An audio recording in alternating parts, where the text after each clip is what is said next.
नमस्कार, मुकाबला में आपका स्वागत है। मैं हूं संकेत उपाध्याय। तो योगी आदित्यनाथ 2.0 ऐसे लगता है जैसे कोई सॉफ्टवेयर अपडेट हुआ है। योगी आदित्यनाथ की दूसरी कैबिनेट का शपथ हो गया है। बीजेपी की दूसरी सरकार बन गई है। 37 साल के इतिहास में पहली बार ऐसा हुआ है कि एक सरकार रिपीट हो रही है। उनके मंत्रियों ने शपथ ले लिया है। उनके अलावा 52 मंत्री हैं जिन्होंने शपथ लिया है। एकदम जंबो कैबिनेट लेकर के वो उतरे हैं मैदान में। इनको विभाग भी मिल जाएंगे। लेकिन इसी के साथ साथ उत्तर प्रदेश में समाजवादी पार्टी भी एक बड़े मुख्य विपक्षी दल की भूमिका निभाने के लिए तैयार है। अखिलेश यादव ने यह तय किया है कि वो अब सांसद नहीं रहेंगे, वो विधानसभा की लड़ाई लड़ेंगे, वहां पर नेता बनेंगे प्रतिपक्ष के, वहां पर मुकाबला करेंगे। तो आज मुकाबला में जो सीधा सवाल हम पूछ रहे हैं वो यही है कि योगी बनाम अखिलेश का ये जो मुकाबला होने जा रहा है विधानसभा में उत्तर प्रदेश में, तो क्या उत्तर प्रदेश का 2024 का भाग्य विधानसभा तय करेगा? क्योंकि अखिलेश यादव राष्ट्रीय अध्यक्ष अपने आप को भले ही कहते हो, लेकिन लड़ाई उत्तर प्रदेश की लड़ रहे हैं। वर्चस्व की लड़ाई है, टिके रहने की लड़ाई है।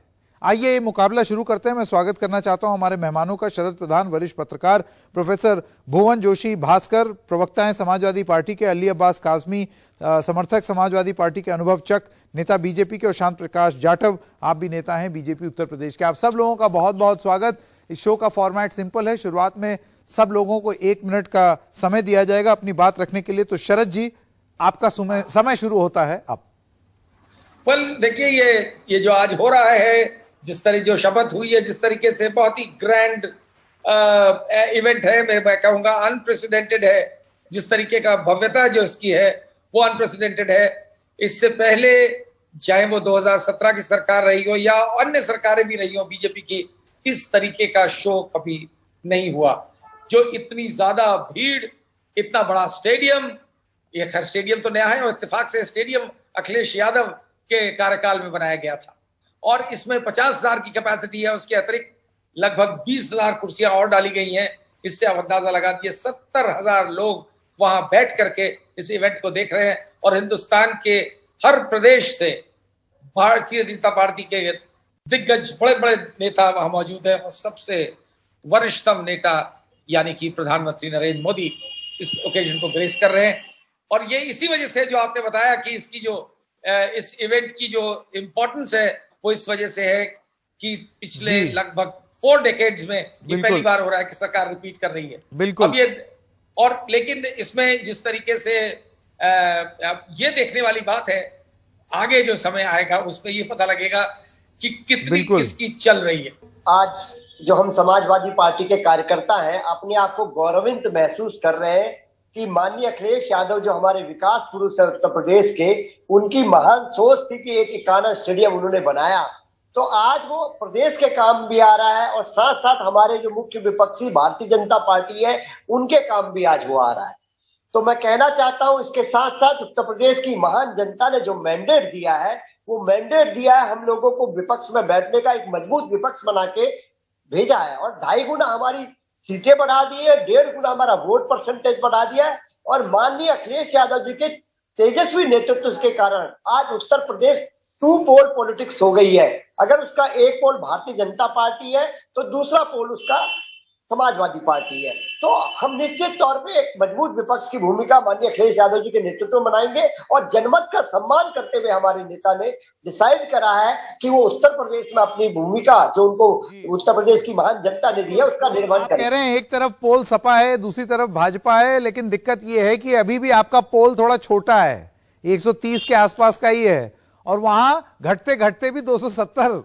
मतलब ये पोल, दोनों पोल में गैप अभी भी काफी ज्यादा है। भास्कर जी, आऊंगा वापस आपके पास, इस पर आपका जवाब जरूर लूंगा। शांत प्रकाश जाटव जी, आपका शुरुआती वक्तव्य। क्या 2024 की लड़ाई विधानसभा में लड़ी जाएगी अखिलेश और उत्तर प्रदेश के संदर्भ में, अखिलेश और योगी के बीच में? सबसे पहले तो मैं आपके माध्यम से हमारे नवनियुक्त मुख्यमंत्री आदरणीय योगी आदित्यनाथ जी, उनके दोनों डिप्टी सीएम और उनकी पूरी कैबिनेट को मैं बधाई देना चाहूंगा। पूरे प्रदेश के तमाम कार्यकर्ताओं को बधाई देना चाहूंगा, जिनकी मेहनत से हम दूसरी बार उत्तर प्रदेश में सरकार बना पाए हैं।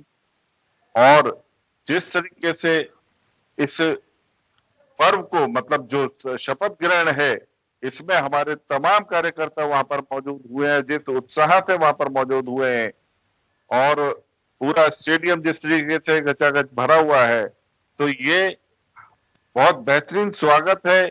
हमारी जो योगी आदित्यनाथ जी की जो सरकार दोबारा बनी है उसको लेकर के, और आने वाले दिनों में जो हमारे पीछे छूटे हुए काम और जो हमने मैनिफेस्टो में तय किए, हम उन कामों को करें। बिल्कुल। तो उत्तर प्रदेश में अभी आपने बात की अखिलेश बनाम योगी, वो लड़ाई तो हो चुकी है, उसका समापन हो चुका है और उसके रिजल्ट भी आ चुके हैं। और पूरे देश ने देखा कि किस तरीके से उत्तर प्रदेश के अंदर योगी किस नेतृत्व में जो भारतीय जनता पार्टी है उसने किस तरीके से मिथक तोड़ने का काम किया। जहां 37 साल बाद एक बार फिर से ऐसा हुआ, उत्तर प्रदेश के अंदर पूर्ण बहुमत की सरकार दोबारा से रिपीट होती है, और वहीं दूसरी तरफ तो एक तक एक ही पार्टी जो मुख्यमंत्री नोएडा जाता है वो रिपीट नहीं करता। इस मिथक को तोड़ने का काम योगी जी ने करा है, और उत्तर प्रदेश की जनता पूर्ण विश्वास के साथ अब बैठी हुई है, चैन के साथ, ये देखने के लिए कि योगी 2.0 जो है उस सरकार के नेतृत्व में किस तरीके से उत्तर प्रदेश विकास पंजाब रहेगी, किस तरीके से भ्रष्टाचार और गुंडाराज का समापन होगा। तो बार बार अभी बात होती थी विपक्ष जी बिल्कुल, योगी 2.0 के संदर्भ में और भी बहुत सारे, ये जो योगी टीम पार्ट 2 है, इसके संदर्भ में और भी बहुत सारे सवाल हैं जो कि मैं आगे पूछूंगा। जैसे कि इसमें वो 80 बनाम 20 देखने को मिल रहा है, 20% आबादी का कुछ प्रतिनिधित्व ही नहीं है। तो सर्वसमावेशी अगर कैबिनेट बननी थी तो उसमें 20% आबादी कहां चली गई, ये एक सवाल पूछा जाएगा। काजमी साहब, आपका 1 मिनट शुरू होता है। लेकिन मैं इतना जरूर कहूंगा कि समाजवादी पार्टी जो है, बीजेपी पार्टी जो है, बीजेपी सिर्फ मोर्चा जीती है, ये जंग नहीं जीती 2022 की। जिस तरह से पंचायत के इलेक्शन में इन्होंने एक तरफा जो है सदस्यों को उठा करके उनको जो है उनका अपहरण करके इन्होंने जो शुरुआत की थी पंचायत के इलेक्शन से, और अब एमएलसी का चुनाव भी उसी पैटर्न पे लड़ रहे हैं, तो मैं यही कहूंगा कि माननीय अखिलेश जी जो है उनके सामने तमाम जो है, सिर्फ योगी जी ही नहीं है, पूरी भारतीय जनता पार्टी एक तरफ है, और अकेले हमारे माननीय राष्ट्रीय अध्यक्ष जी श्री अखिलेश यादव जी अकेले हैं, और वो सबका मुकाबला करेंगे। और 2024 में मैं आपको आश्वासन दिलाता हूं कि 2024 में सबको एक लंगर से मारेंगे। और यहाँ अब आप पता नहीं कौन किसको मारेगा, क्योंकि समाजवादी पार्टी से भी कई सवाल पूछे जाएंगे। एक छोटे से ब्रेक के लिए रुक रहे हैं। ये मारने काटने वाली बात तो थोड़ी सी ना हो तो बेहतर है, क्योंकि शो का नाम मुकाबला जरूर है, लेकिन मुकाबला बहुत ही शांति प्रिय ढंग से होता है। एक छोटे से ब्रेक के लिए रुकते हैं, अभी हाजिर होते हैं।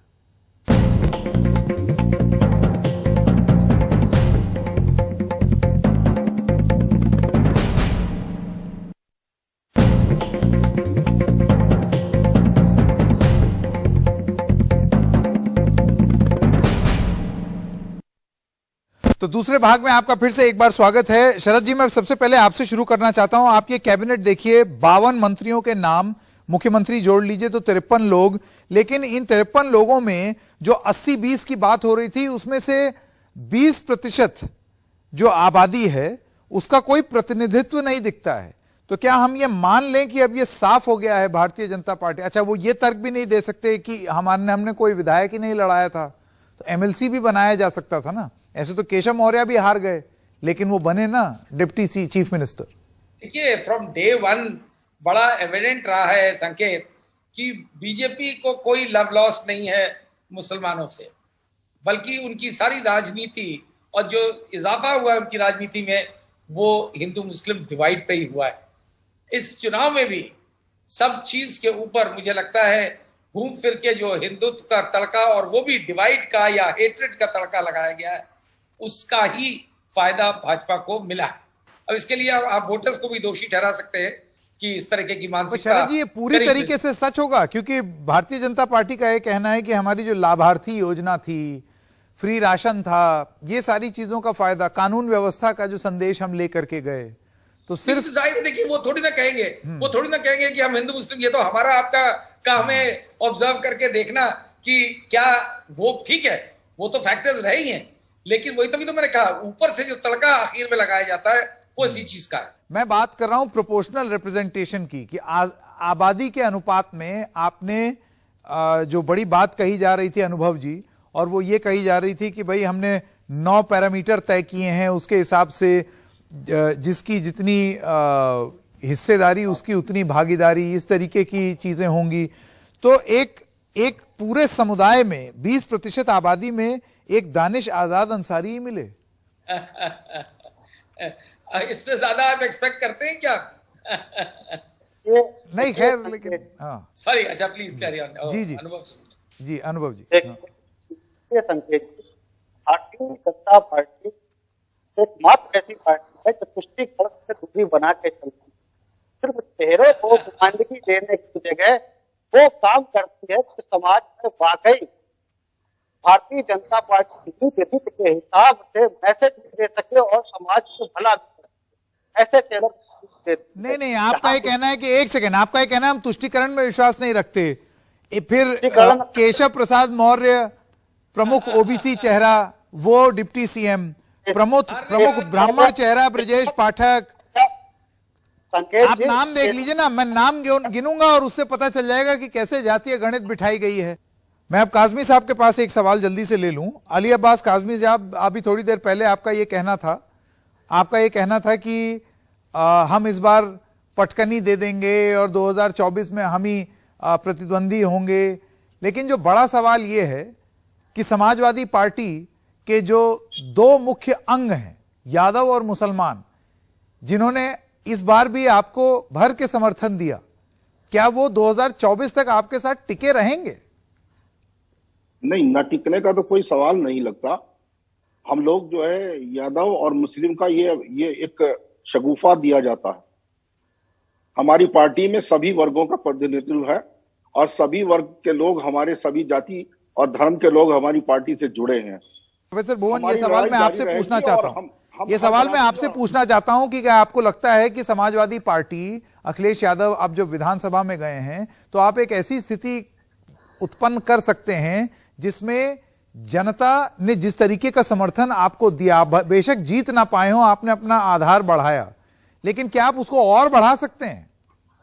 निश्चित तौर पे बढ़ाएंगे। इसीलिए माननीय अखिलेश यादव जी ने उत्तर प्रदेश की जनता का सम्मान, जो मैंडेट हमको दिया था, उसका सम्मान के लिए उन्होंने उत्तर प्रदेश को अपना, पहले भी वो उत्तर प्रदेश में ही काम कर रहे थे, एक सांसद जरूर थे, लेकिन उत्तर प्रदेश में ही काम कर रहे थे और लगातार पूर्णकालीन लखनऊ में रह के वो काम कर रहे थे पूरे पार्टी का। लेकिन अब उन्होंने तय करा है कि अब जो हमारे 24 में हमारे जो अन्य कुछ जो कमियां हमारे में रह गई उनको दूर करेंगे। और देखिए, आप, मैं बताऊं, बार बार आपके चैनल के माध्यम से सुन पा रहा हूं, MY फैक्टर का माननीय राष्ट्रीय अध्यक्ष जी ने कहा है कि महिला और युवा इनको लेके साथ चलेंगे, ये लोग साइकिल को आगे बढ़ाने का काम करेंगे। ये तो बीजेपी की लाइन है।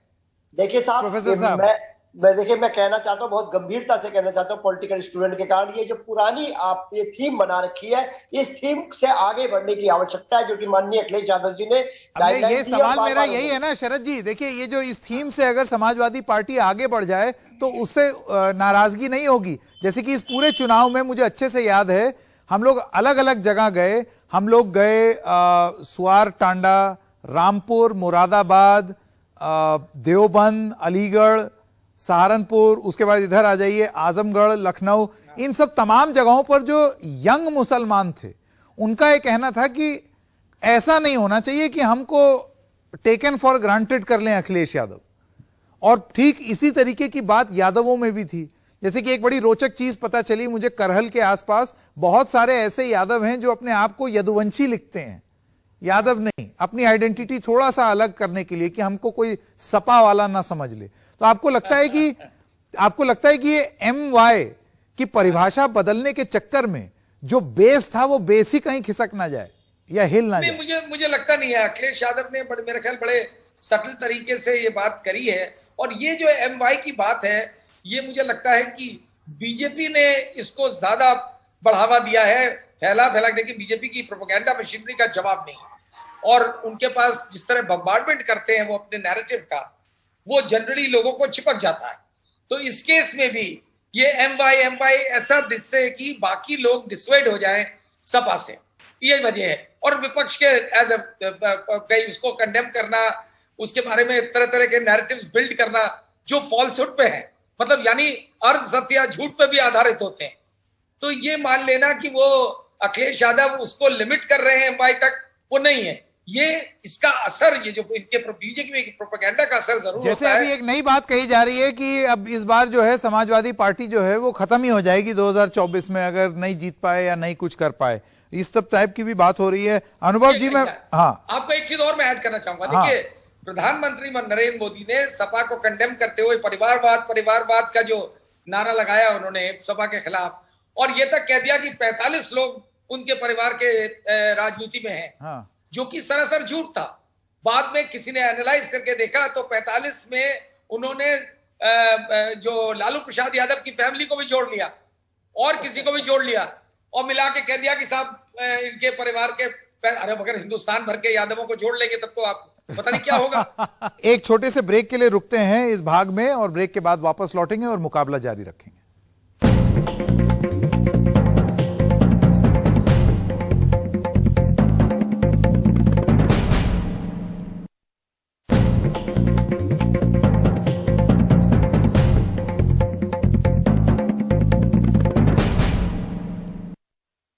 तो एक बार फिर से मुकाबला में आपका स्वागत है। अब शांत प्रकाश जाटव जी, मैं आपके पास आना चाहता हूं और आपसे ये पूछना चाहता हूं कि अखिलेश यादव और समाजवादी पार्टी और उनके समर्थकों का यह मानना है कि चुनौती तो वो देंगे, उन्होंने करके दिखाया, थोड़ा सा उन्होंने अपना आधार बढ़ाया और 2024 की इस लड़ाई में जो कि वो विधानसभा के अंदर ले आए हैं उसमें वो वर्चस्व और बढ़ाएंगे।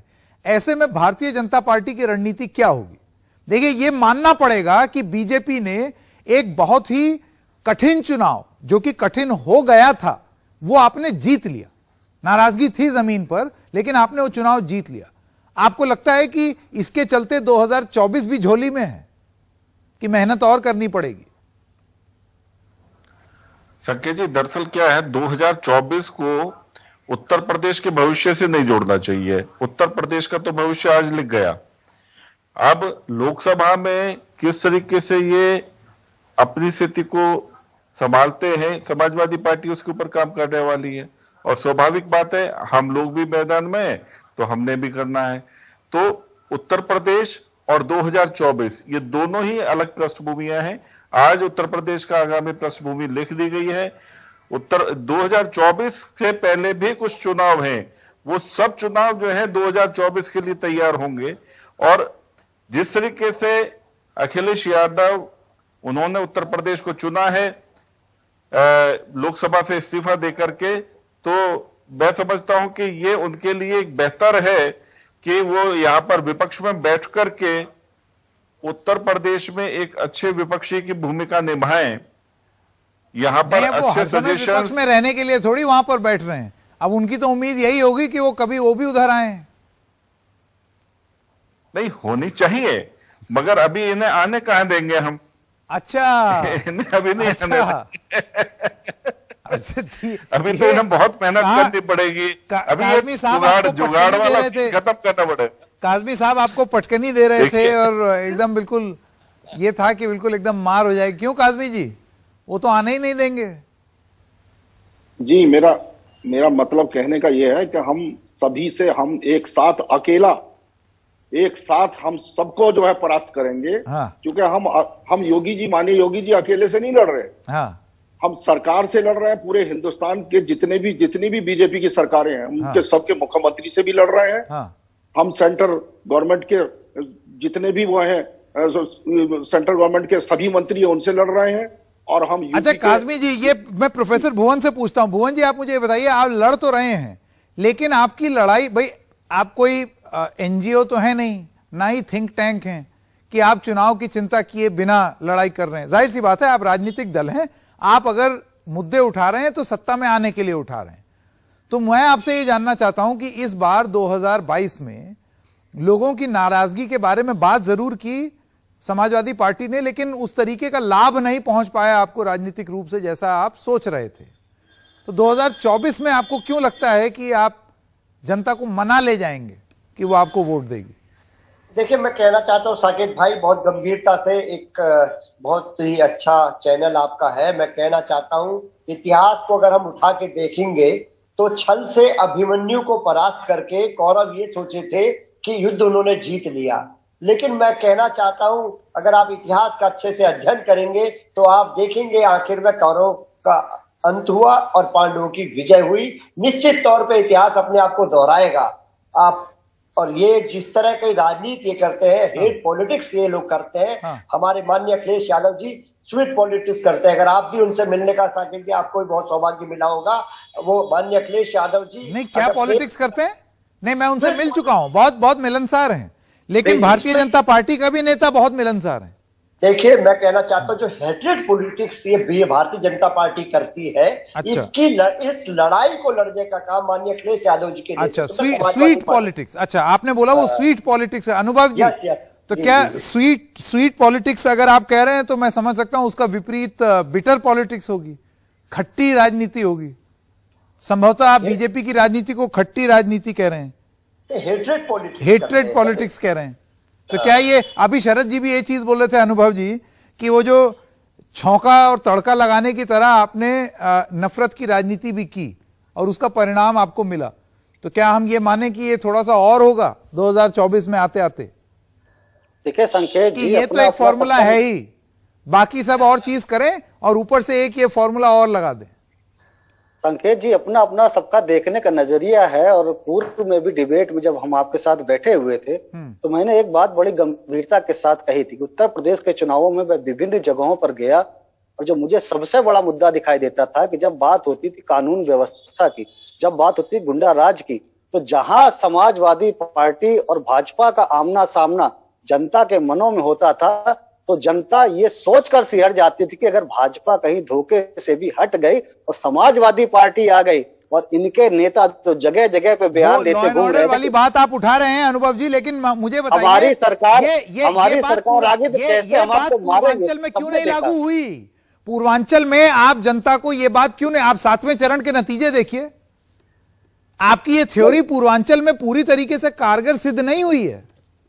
संकेत जी, पूरी तरीके से कारगर कैसे? जनता ने पूर्ण बहुमत दे दिया, इससे ज्यादा क्या आप चाहते हैं? आप चाहते हैं कि 403 भारतीय जनता पार्टी को मिल जाए। बिल्कुल दे रहे हैं और उसके लिए आपको बधाई, लेकिन मैं यहां पर क्या है कि एकदम बारीकी से जो चरण जितने अलग अलग हैं उनके हिसाब से बात कर रहा हूं।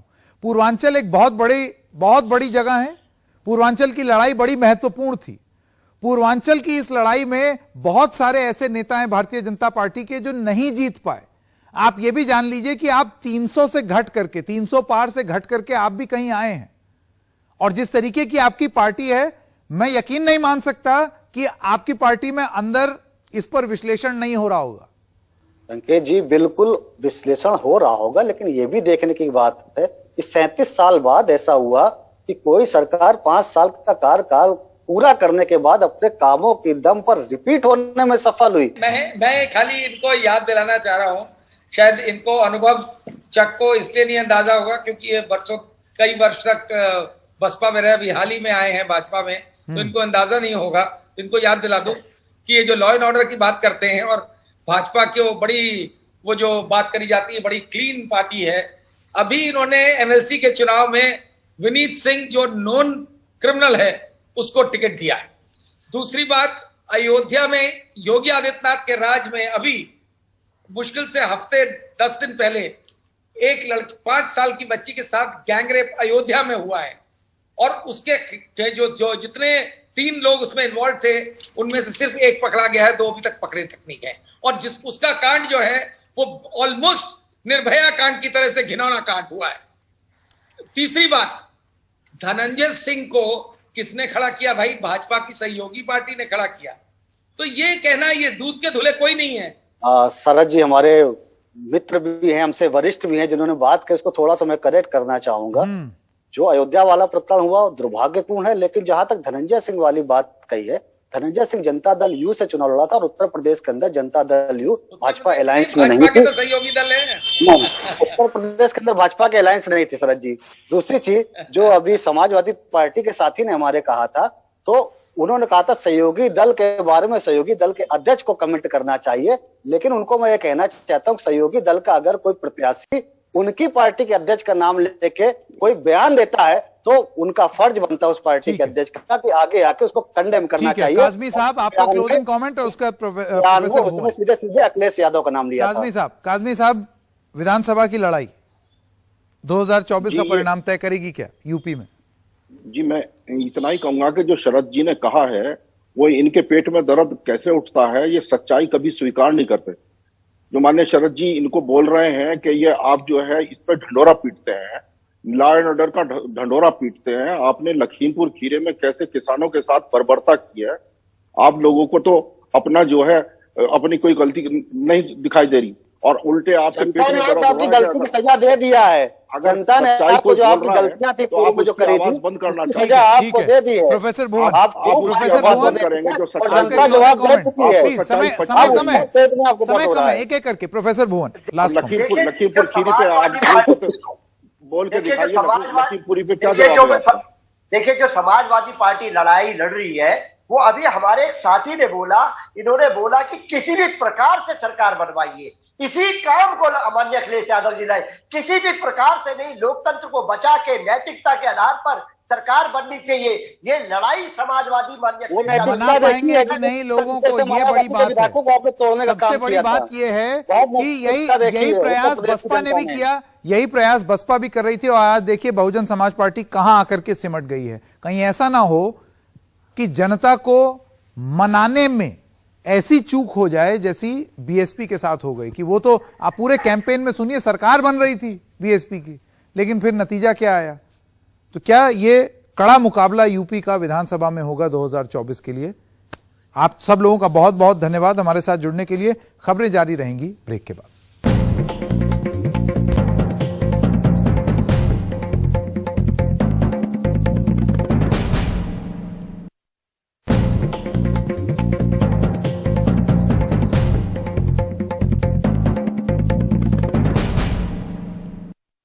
मुझे लगता नहीं है, अखिलेश यादव ने मेरे ख्याल बड़े सटल तरीके से ये बात करी है।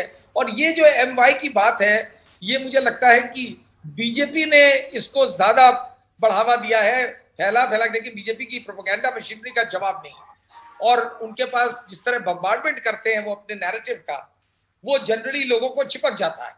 तो इस केस में भी ये एमवाई ऐसा जिससे कि बाकी लोग डिसवाइड हो जाएं सपा से, ये वजह है। और विपक्ष के एज कहीं उसको कंडेम करना, उसके बारे में तरह तरह के नैरेटिव्स बिल्ड करना जो फॉल्सहुड पे है, मतलब यानी अर्ध सत्य या झूठ पे भी आधारित होते हैं।